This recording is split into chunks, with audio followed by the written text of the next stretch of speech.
Welcome back to My Yard is My Garage. I'm Bishop and my yard is my garage. Today we're going to be working on something a little more modern. Give me a second. Let's talk about this. I know what you're thinking. Normally on My Yard is My Garage, we work on some old stuff, some unusual stuff, some unique vehicles.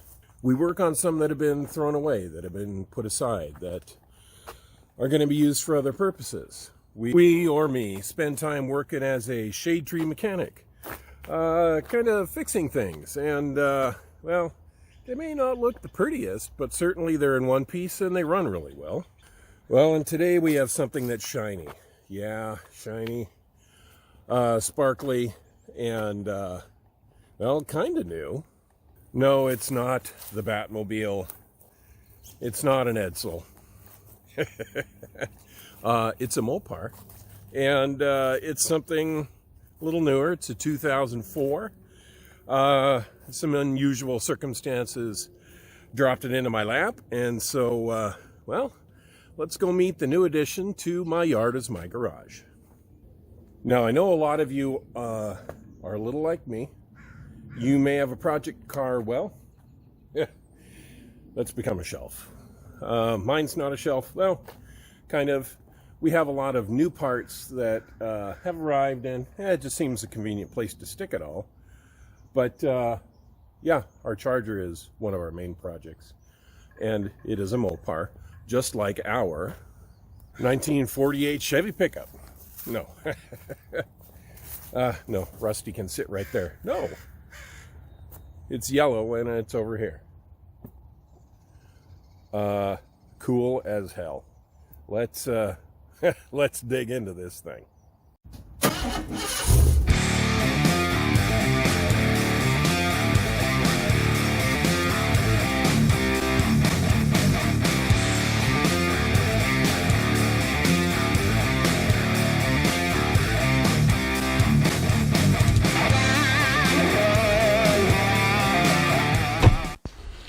Hey there, welcome back to My Yard is My Garage. I'm Bishop and My Yard is My Garage.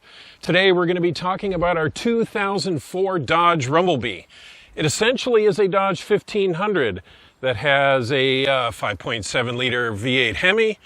It was produced in 2004 at the numbers of about well, let's cut that. It rolled off the assembly line in 2004 to the numbers of 3,700 or so in production. In 2005, what they called the second swarm, we climbed up to 10,000. Under the hood, we sport the Dodge Magnum Hemi 5.7 liter V8, producing 345 horsepower and 375 foot-pounds of torque at the rear. Between the base Dodge 1500 and the Rumblebee here that is standing before us, there was no performance differences. However, you can see that inside, Spartan is your answer. From the captain's seat, you get full instrumentation. Environmental controls are simple. You even get stamped your production number, which of course gives a little bit of a hint here that 3,700 wasn't quite the limit. Optional Rumblebee seats, stylized to give a comfortable option, as well as plenty of extra space for all sorts of needs. Guess I need to clean that out. Behind our seats, we have some ample storage. Chains. This would be a good spot for some subwoofers. We also have some very decent cup holderage. Oh, yes, maybe. Yeah. And some excellent adjustable cup holders. Dodge also provided a lot of utility and accessory plugins. We got one here, down here, and even in our center column.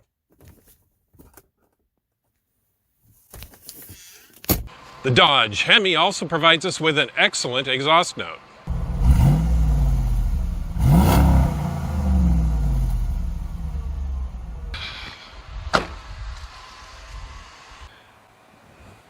Well, I've got a neighbor that's been blowing leaves around his yard for the last, 5 hours. All right. You may ask, well, Bishop, why in the heck do you have something new, modern here? Well, 2004, modern. I had my main truck, the Sheriff, stolen a few months ago, destroyed.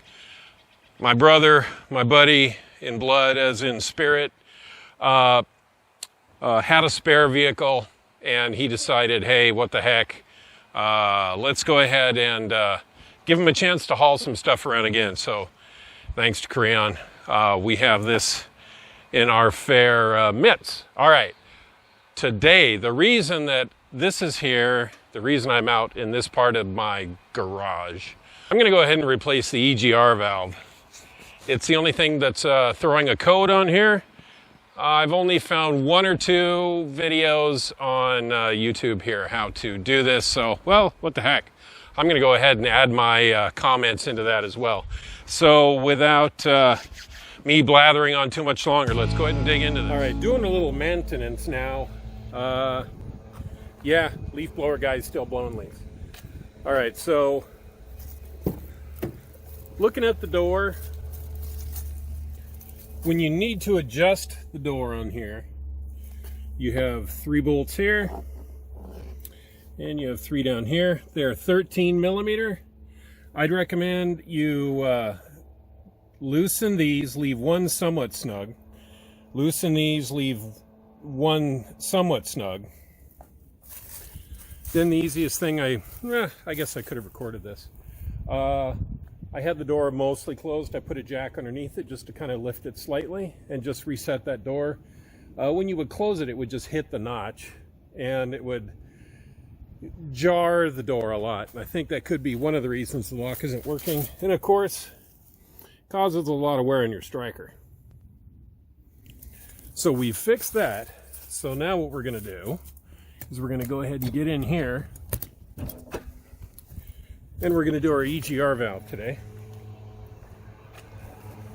Here's our Duralast part. There's our part number in case you need to see it. Also, another thing I want to do is I want to fix this here.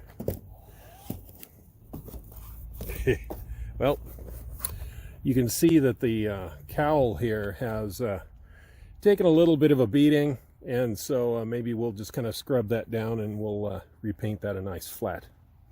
Hello, T-Bird. Well, how awesome is this? The neighbor finally decided to stop their leaf blowing. I know it's the first day of spring, or at least close to it, but Gemini, gotta, do you have to do that all day?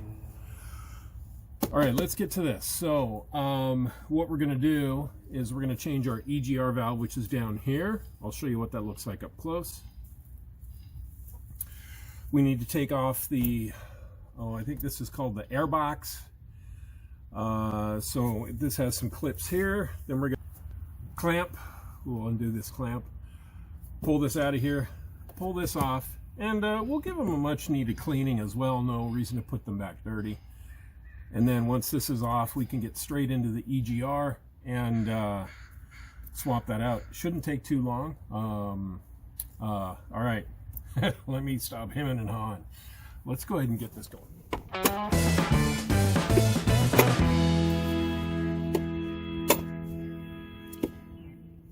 One on the back.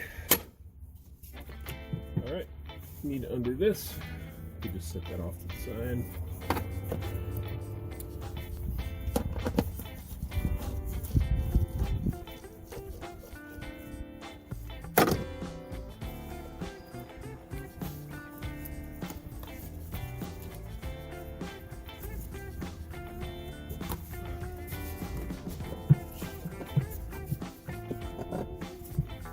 This one.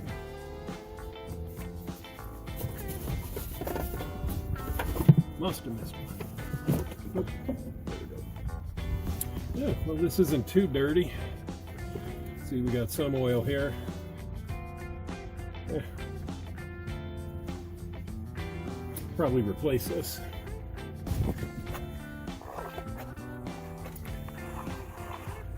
Right, here's what we're going to swap out. You can't see it right at the end of here. There's a little tiny pin. What I found is if you move it to one side, that will undo that. All right, that's just a, well, that's just a holder for it. Should be able to squeeze this off in here now. There we go. Okay, so on the underside of the EGR here are two 10mm bolts. Super hard to see. See if I can get you down in there.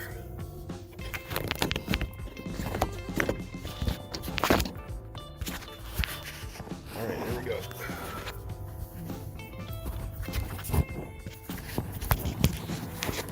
All right, so under here, you can see where I'm pointing. Maybe. There's a couple of 10mm bolts down there we need to take off.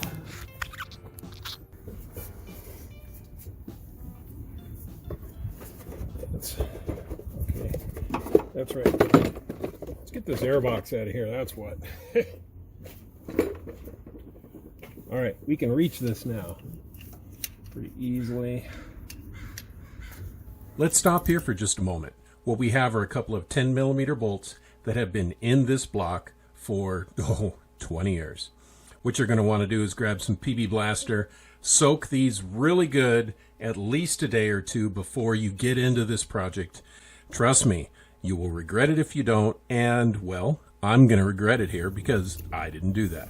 Let's watch me do this. Oh, man.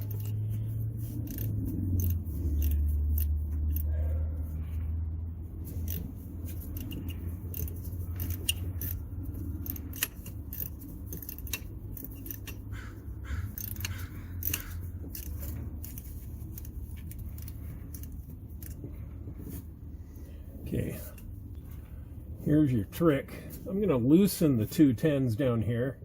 Then I'm going to loosen the two 8s up here.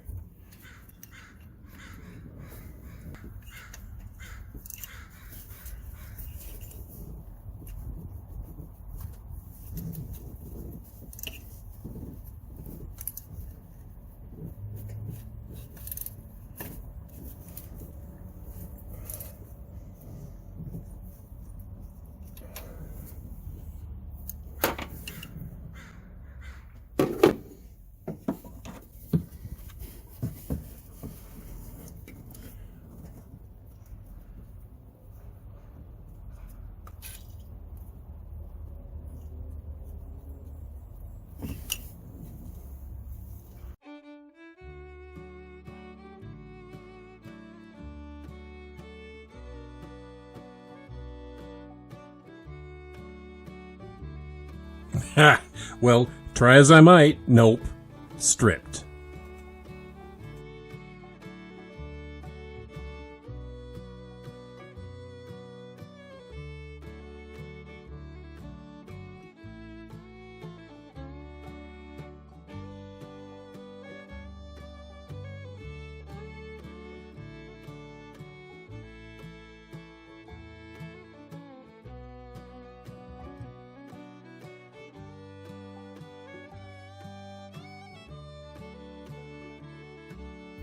You can see here I switch tactics. What I do now is I go ahead and grab the 8mm and I'm going to undo the other heat pipe that comes into the EGR valve, at least so that's no longer in my way.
Right.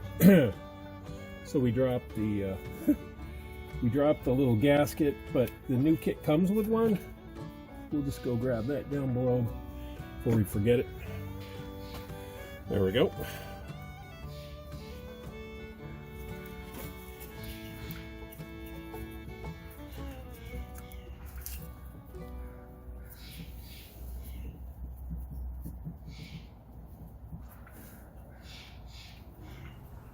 Well, you all know what this means. We've been watching me struggle. It's time for a bigger hammer.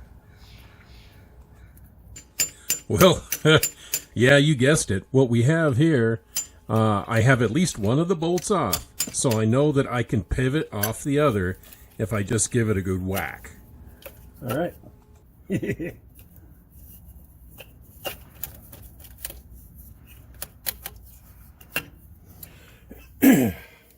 Well, hammer works good.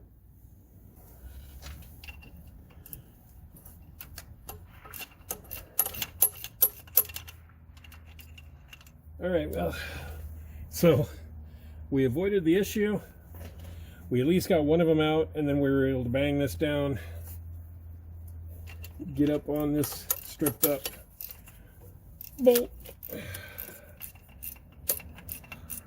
So we're good now.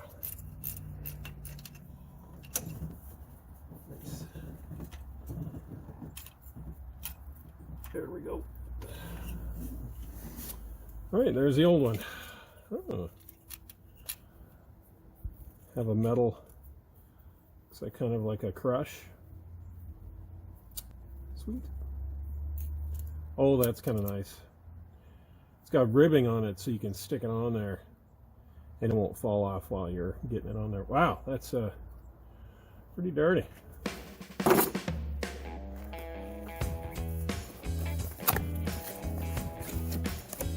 All right, just in case you want to see that again, it's an EGR 4350. Got this at AutoZone.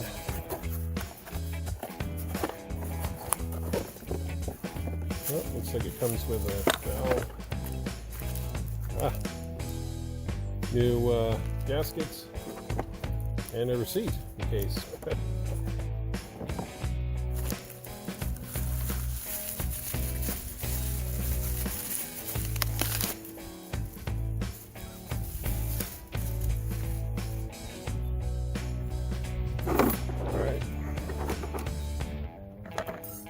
Side by side. Yeah, look pretty darn close. Pull you up here. Yep.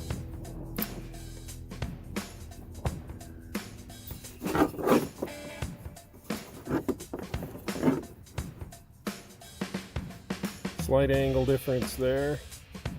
On the port, you can see that here it's kind of this way, and this one is more straight. Shouldn't be a big deal. All right, looks good.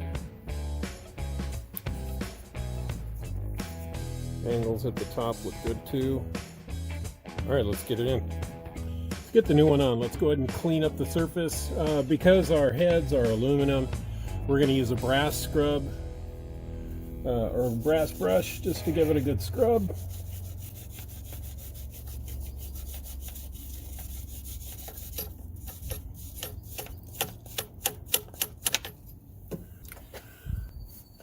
All right, I love using Berryman's. Use this to clean a lot of parts, but when I don't have any localized air that I can use, just turn one of these upside down. Make sure it's not spraying anything. And you can use it as just a really quick douse of air. All right, so that's clean. Let's go get our part. Here's our new one. It may look clean, but in shipping there could be stuff on this. Let's just go ahead and we'll just give it a little bit of a wash. Make sure our surfaces are good and clean before we put it on.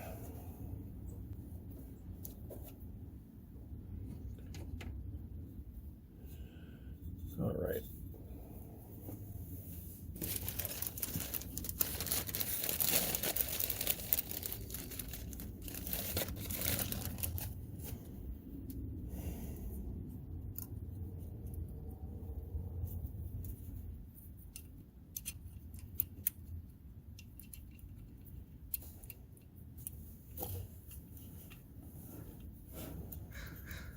You know, another thing a word of wisdom. When you're dealing with old rusty bolts like that, I mean, look at that thing. That head is going to round off. Make sure you use a 6-pointer. Don't use what I did. And that's, where is it? Yeah, one of these multi-pointers that's got, yeah, if you can see it there.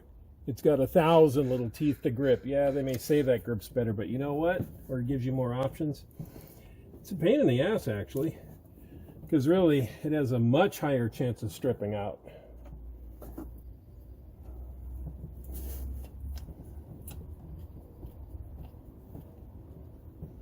Now I'm also putting just a tap of WD-40 on the end of these, so they slide in and out a little easier.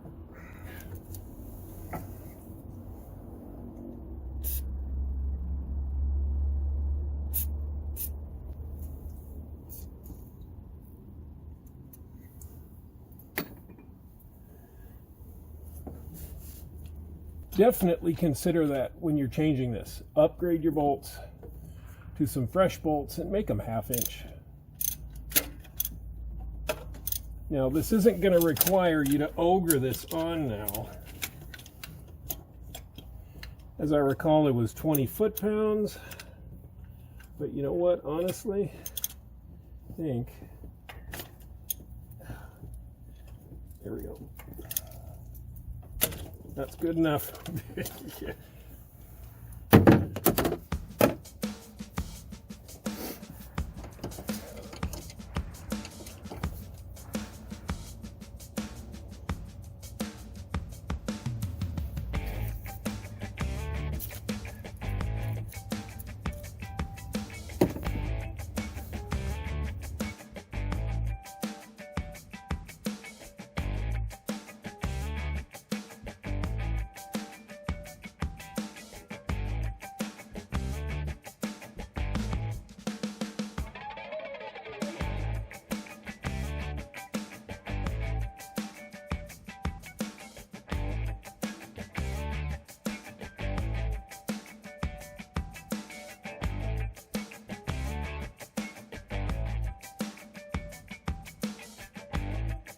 All right, this second gasket that we're putting on there, it's going to be flush against the EGR valve, but this pipe, this insulated pipe, has a lip on it. So what it's going to do is it's going to crush. You can see here that this was the side against the EGR, and here, this is the side that was against the little pipe. You can see it kind of crushes to make the seal.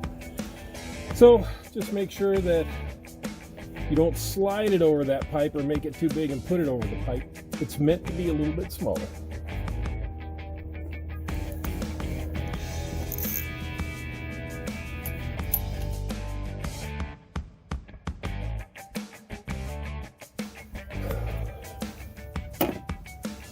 All right, we've snugged that all up. Let's go ahead and plug this back in. This one's supposed to click.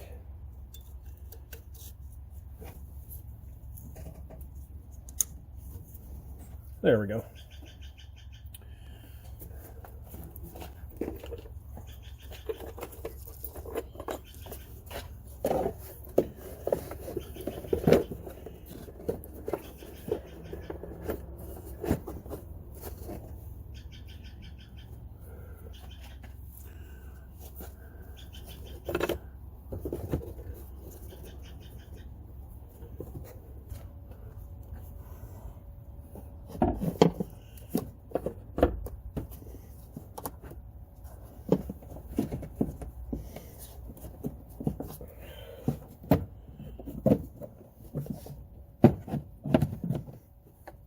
Oh yeah, it's got some tabs on this side. Just slide it onto those, and then you can snug it down.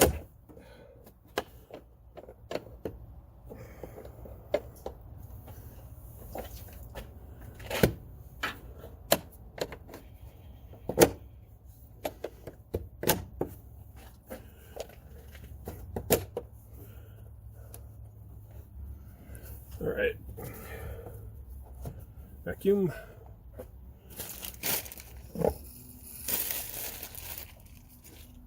Now that we have our new EGR valve in, let's go ahead and see if we throw any codes on the dash.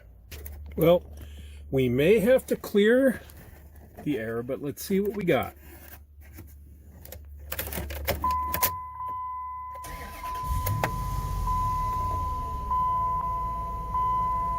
We're still showing a check engine. Let's give it a minute.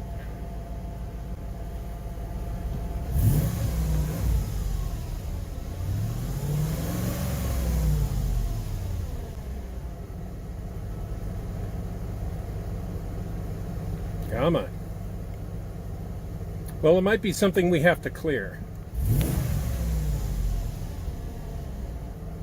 Okay, I got something for you here. Here's a trick. The OBD that I've got doesn't necessarily need to reset. Yeah, you too. Doesn't necessarily need to reset the codes. This is how you do it on a 2004 Dodge Ram 1500. First thing we'll do is let's open the hood.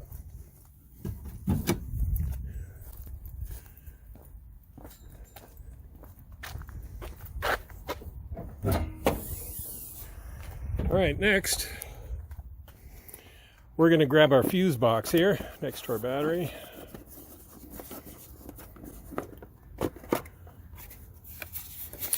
Okay, so now on the back of this, it's going to have a nice legend here. And you will notice, if we can get in close enough here, see number 23 there? Oh, not, yeah, 23.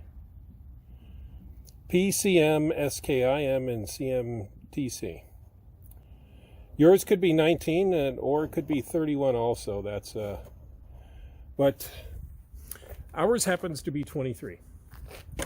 So what we do is, well, I'll show you what we do. According to our legend here, 23 is our fuse. All right. We pull 23, drop that to the side, and let's go inside. I'll show you what goes on in there. This is what we do inside. Close the door. Make sure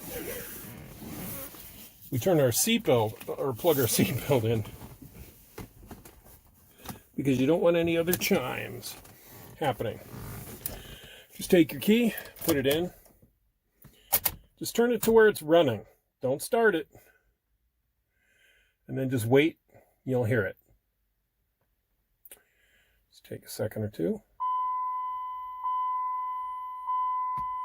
There you go. 3 chimes.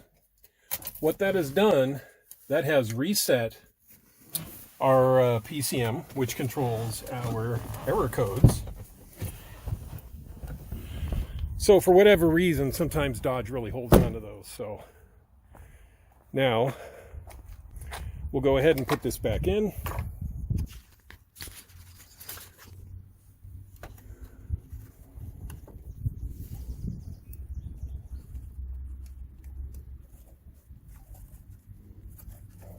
Properly.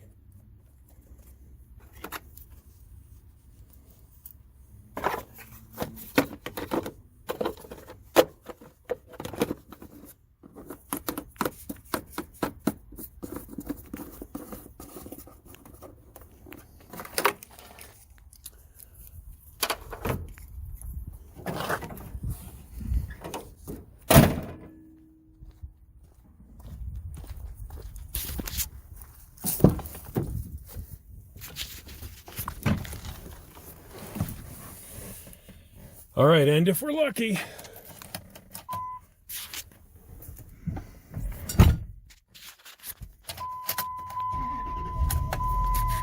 all right, yep, it is reset. All right, codes are gone. Looks like we could use some gas. Yeah, and our mileage, I took this over at 180, 200, so I put 385 on it. Man, that's some miles. All right, let's go ahead and get out of here. It's hot. let's just go ahead and get all cleaned up. And thanks for coming by. It's been entertaining. Hopefully you found it entertaining as well. And we'll have a couple more things coming up on the channel for the Rumblebee here before not too long. I've got lots of plans for pulling out this engine that'll be for our Project Charger, our Charger project car. That's sitting back there with some fresh new parts on it. We're gonna go ahead and get the front grille put together since now I have all the parts for that on site. But next episode, hopefully you'll see this engine out of here. Then we'll get rid of this heap. And then we'll be back to starting to work on our Charger. All right, well, thanks for coming by. My yard is my garage. I'm Bishop. Thank you again. If you like what you see, go ahead and click subscribe. Hit the bell if you want to be notified when I throw new content up. And I once again thank you for coming by, and we'll see you next time. Thanks.